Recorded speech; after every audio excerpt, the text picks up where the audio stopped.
Magandang araw sa ating lahat, Kalos Bismin TV. So ngayong araw, mag-check tayo ng mga ilaw no kung gumagana pa ba o hindi na. So gamit itong tester na digital, so i-check natin.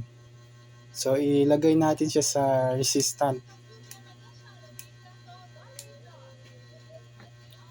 So simulan na natin na una, i-check natin itong malaking ilaw kung gumagana pa nga ito.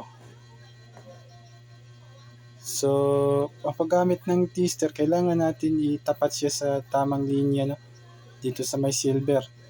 So, gumagana pa nga itong malaking ilaw, no? So, ito namang maliit. So, gumagana rin. Magana rin siya. So, ito namang lumang klaseng ilaw na 5 watts. So, gumagana rin. So, lahat ay gumagana, no? Pagdating sa paggamit ng tester, no? Kailangan talagang tama yung pagkakuan natin, maglagay natin sa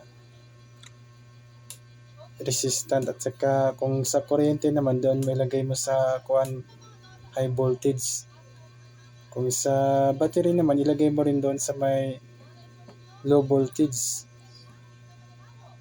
So yun lang mga Kalos Bismin TV, na maraming salamat sa